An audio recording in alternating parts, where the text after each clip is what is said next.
저는 오늘 최고의 하나님께 최선의 예배를이라고 하는 제목으로 말씀을 나누고자 합니다.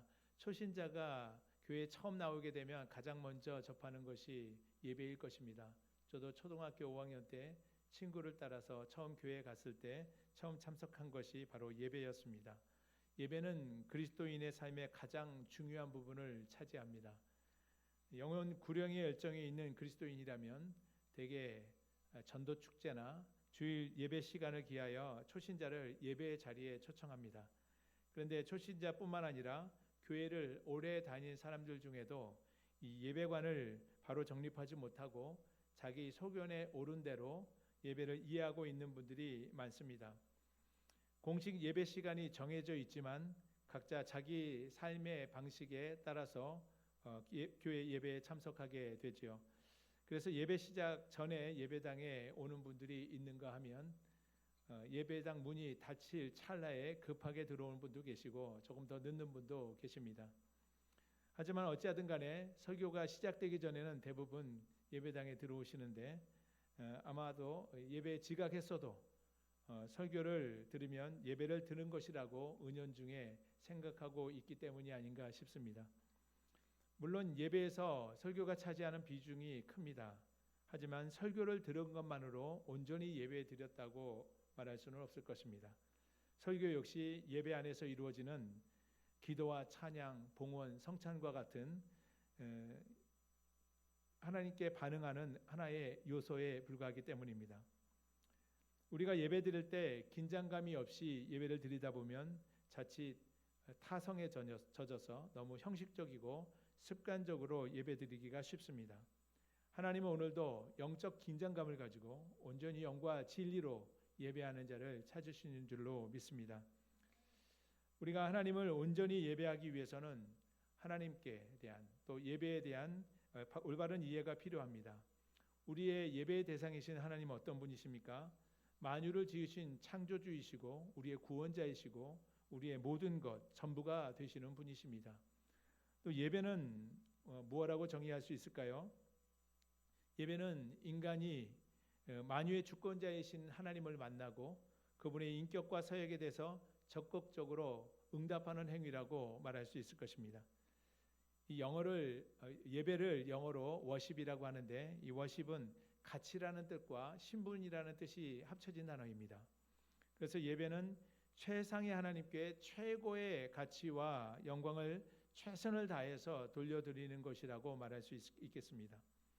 그러므로 예배에 나타나는 모든 순서는 어느 것 하나 예외 없이 하나님이 얼마나 높고 위대한 분이신가를 보여주고 나타내는 것이 되어야 합니다.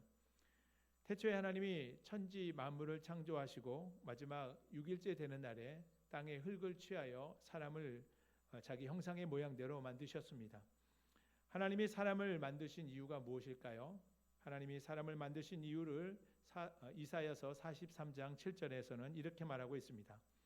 내가 내 영광을 위하여 창조한 자를 오게 하라. 그를 내가 지었고 그를 내가 만들었느니라. 하나님은 당신의 영광을 위해서 사람을 창조하셨고 또 그들을 아름답고 생명이 가득한 에덴 동산에 두셨습니다. 그리고 동산 안에 있는 모든 것을 누리도록 허락하셨습니다.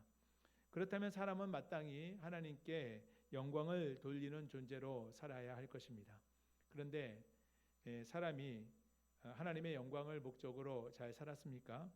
하나님의 말씀에 순종하고 하나님께 최고의 영광을 돌려드려야 할 이 사람들이 이 사탄의 유혹에 넘어가 하나님이 먹지 말라고 명령하신 선악을 알게 하는 나무의 열매를 따먹고 말았습니다.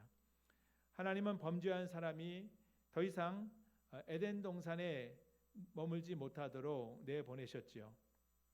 그리고 그가 취해진 그 땅을 갈게 하셨습니다. 창세기 3장 23절에 보면 여호와 하나님이 에덴 동산에서 그를 내보내어 그의 근원이 된 땅을 갈게 하시니라. 여기서 갈다라고 해석된 이 히브리의 원문 단어를 아바드라고 하는데 예배하다, 섬기다 또는 봉사하다, 일하다라는 그런 뜻을 가지고 있습니다. 하나님이 사람에게 땅을 갈게 하셨다는 것은 그들로 하여금 땅에서 일하고 섬기며 예배하며 살게 하셨다 하는 그런 뜻인 것입니다. 에덴 동산에서 쫓겨난 사람들이 이처럼 땅에서 일하고 하나님을 예배하는 존재로 살게 하셨다는 것은 하나님이 베푸신 큰 은혜인 것입니다. 하나님은 사람이 다시 예배를 통해서 하나님께 나아가고 하나님을 만날 수 있는 길을 열어주셨기 때문입니다.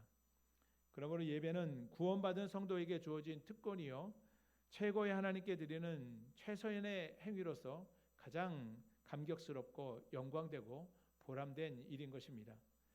오늘 본문 1절은 이 땅에서 일하며 하나님을 예배하는 자로 살아가는 이 아담과 하와가 하나님의 은혜로 말미암아 가인을 낳은 것을 확인해 줍니다.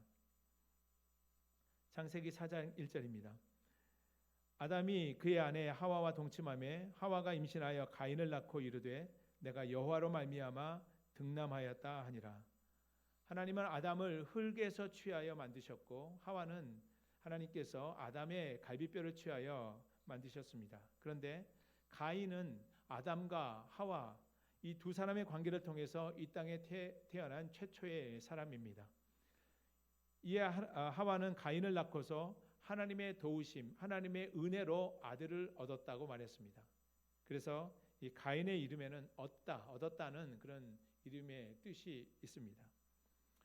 하와는 하나님의 말씀에 불순종하여 선악과를 따먹고 하나님이 주신 동산에서 쫓겨나게 되었을 때 이제는 더 이상 하나님과 함께 할 수 없을 것이라는 생각을 했을 것입니다. 그런데 하나님의 은혜로 가인을 얻음으로써 하나님께서 자신을 잊지 않고 기억하고 계시고 지금도 함께 하고 계시다는 사실을 알게 되었습니다. 하와는 가인을 낳은 후 창세기 1장 28절에서 말씀하신 하나님이 그들에게 복을 주시며 하나님이 그들에게 이르시되 생육하고 번성하여 땅에 충만하라 땅을 정복하라고 하신 이 축복의 말씀, 이 말씀을 거두지 않고 계속 은총으로 베풀고 계시다는 사실을 알게 되었습니다.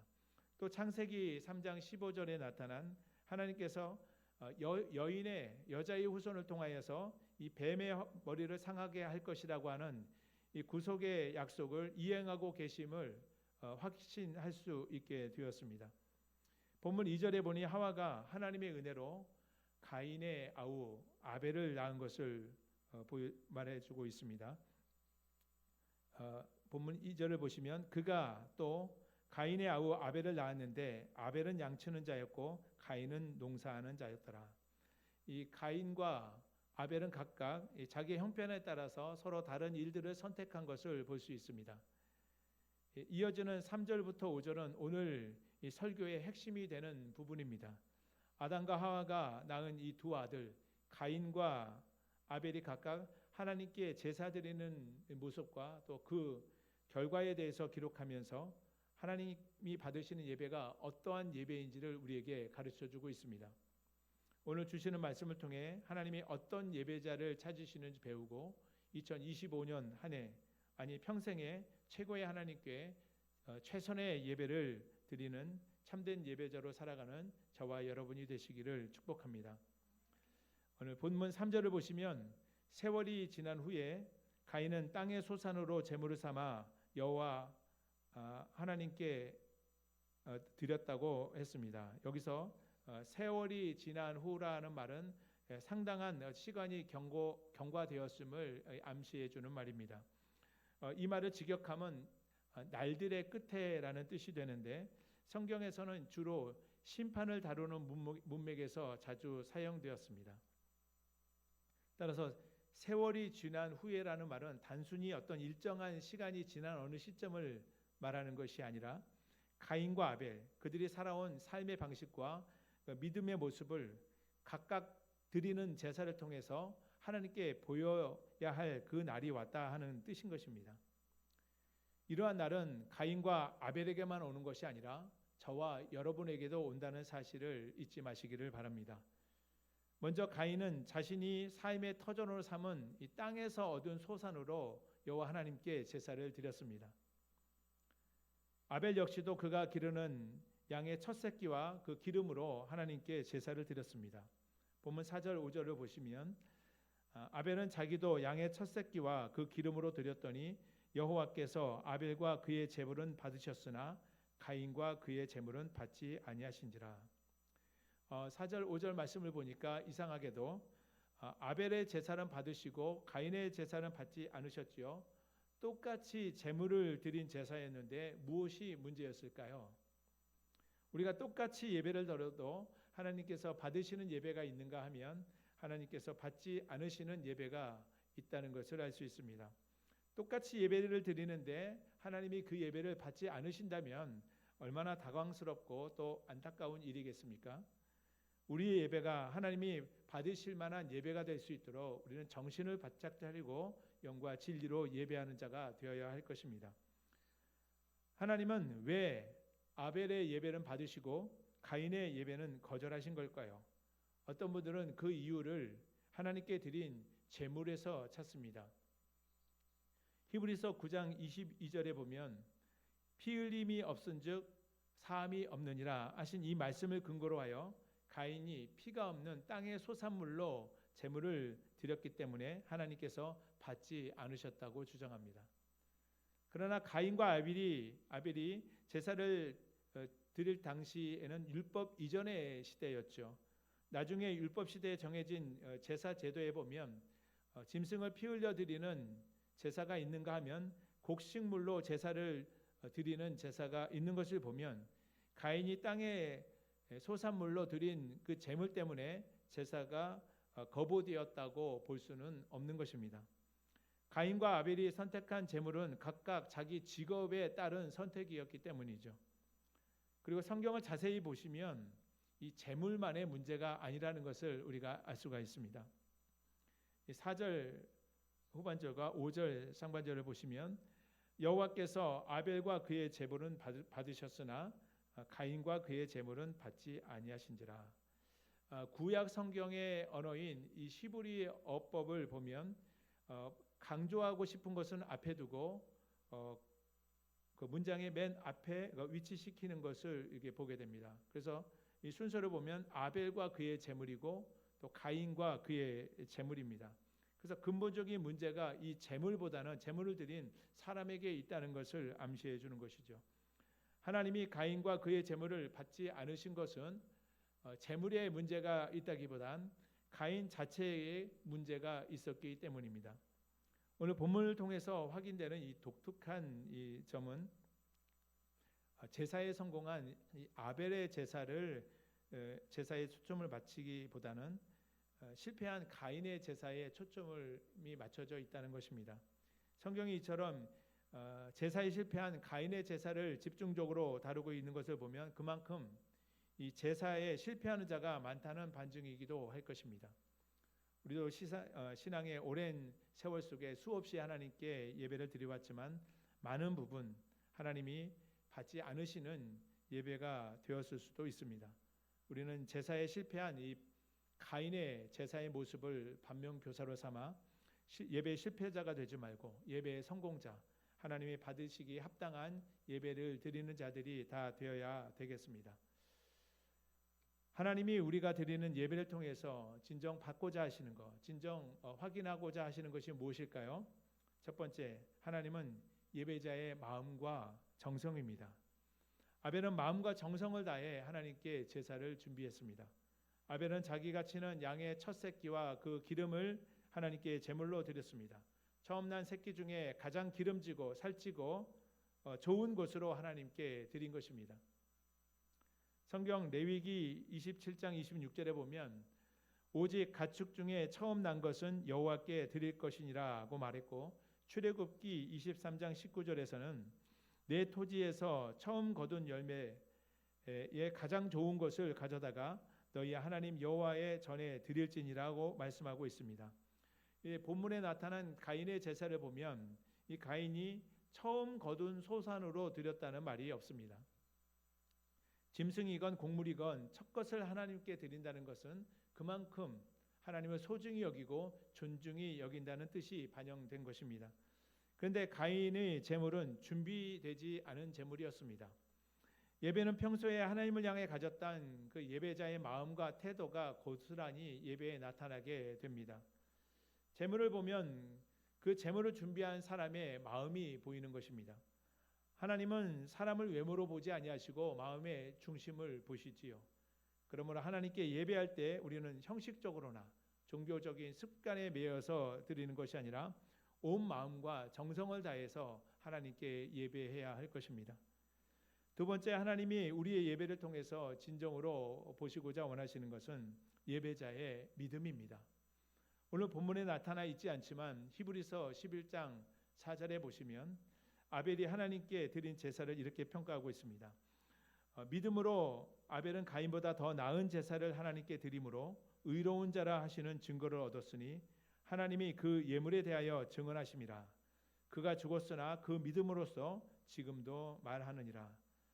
아벨은 믿음으로 가인보다 더 나은 제사를 드렸습니다. 여기서 더 나은 제사라는 것은 믿음이 포함된 제사를 드렸다는 뜻입니다.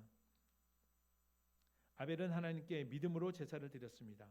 하나님은 사람의 마음과 정성뿐만 아니라 믿음을 받으시는 줄로 아시기를 바랍니다.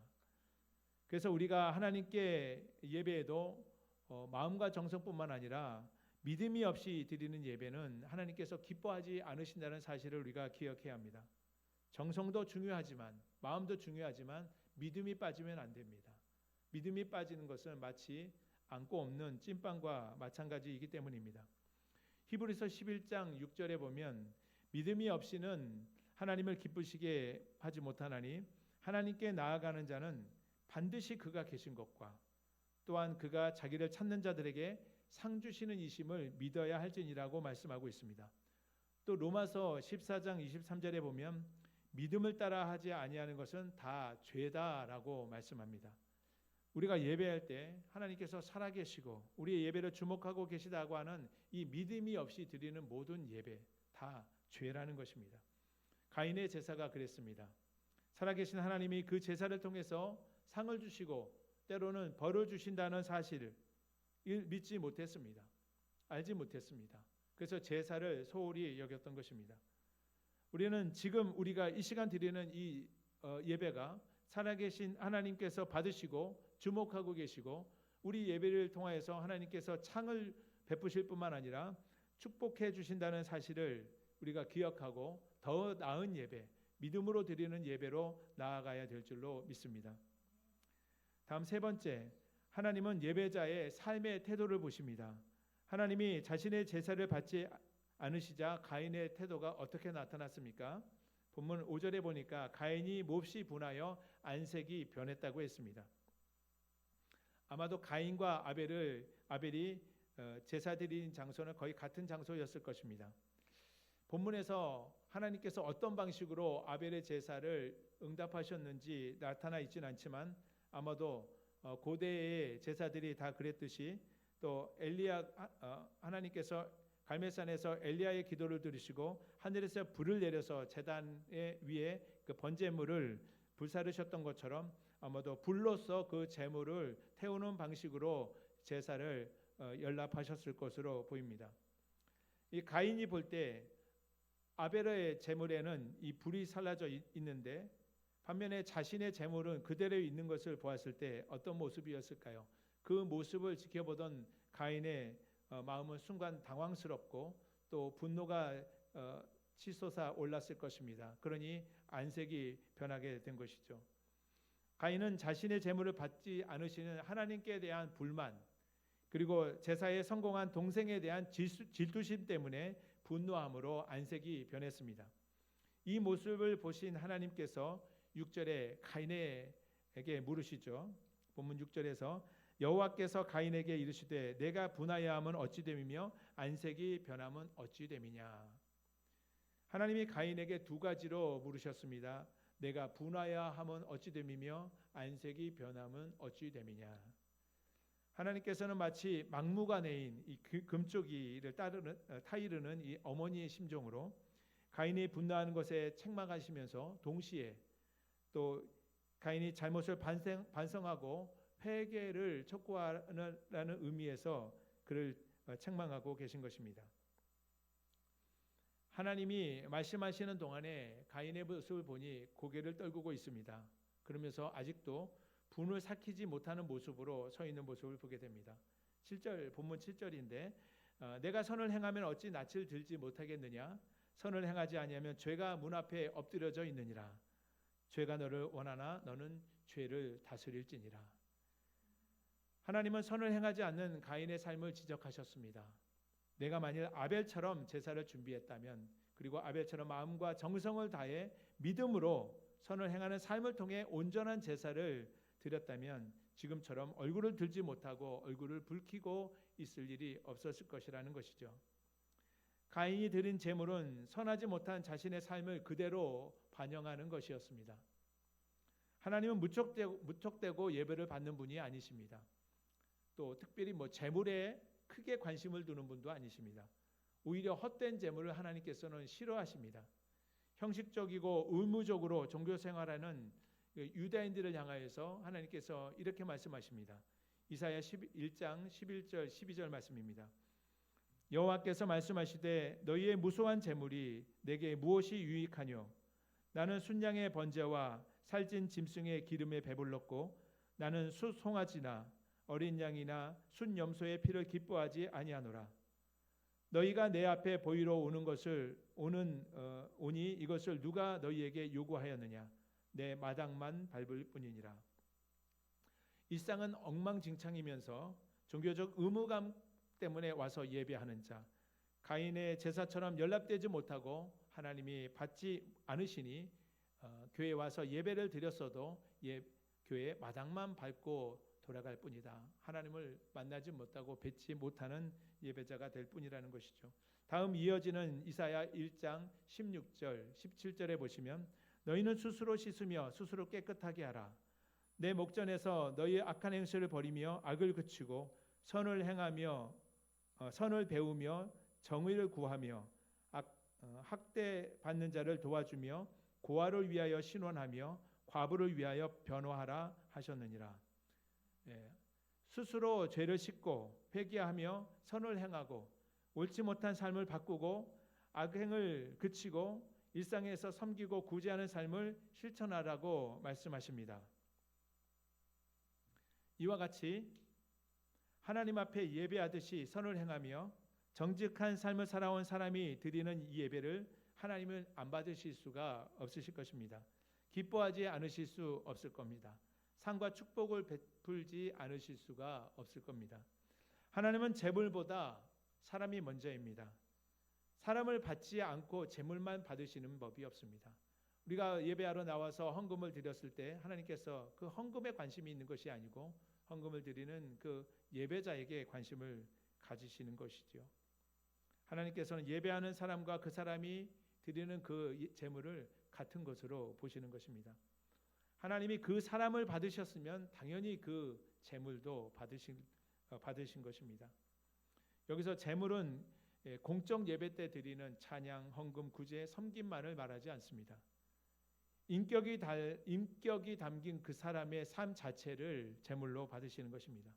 그러므로 예배하는 자는 먼저 자신의 삶이 제물이 되는 그런 삶을 살아가야 할 것입니다. 사도 바울은 로마서 12장 1절에서 이렇게 말씀합니다. 그러므로 형제들아 내가 하나님의 모든 자비하심으로 너희를 권하노니 너희 몸을 하나님이 기뻐하시는 거룩한 산 제물로 드리라. 이는 너희가 드릴 영적 예배니라. 우리가 주일에 드리는 이 공적 예배 중에 우리가 제물이 되는 것은 우리가 헌금, 주일에 드리는 찬양, 기도 모든 것이 제물되어 하나님께 올라가지만 특별히 살아온 삶의 내용이 제물이 된다는 사실은 우리는 기억해야 할 줄로 믿습니다. 주중에 우리의 삶이 깨끗하고 거룩하고 선을 행하고 정의를 구하며 학대받는 자를 도와주고 사회적 약자를 돌아보며 우는 자와 함께 웃고 웃는 자와 함께 웃는 삶의 실천, 이러한 삶이 하나님이 받으시는 합당한 제물이 되어 최고의 하나님께 최선의 예배를 통해 드리는 예배자가 되는 것입니다. 가인처럼 자기중심적인 삶, 자기중심적인 예배가 아니라 아벨처럼 하나님 중심적인 삶, 하나님 중심적인 예배를 드릴 때 그 예배가 하나님이 받으시고 흠양하시는 예배가 되는 것입니다. 마음과 정성을 다하는 예배, 믿음으로 드리는 예배, 또 삶이 예배드리는 믿음으로 우리 모든 일상이 온전히 영과 진리로 하나님께 드려지는 예배가 될 때 최고의 하나님께 최상의 예배로 나아가는 자들이 될 줄로 믿습니다. 우리 모두는 2025년도 한 해 동안 최고의 하나님께 최고의 삶으로 예배드리는 자 되어서 이 예배를 통해서 하나님을 온전히 영광 돌려드리고 최상에 계신 그 하나님께 최고의 가치와 영광을 돌려드릴 때 최선의 삶을 통하여서 예배하는 자들이 다 되어서 하나님께서 예배하시는 복, 하나님께서 예배하시는 그 상급을 다 받아 누리시는 저와 여러분이 되시기를 주님의 이름으로 축복합니다.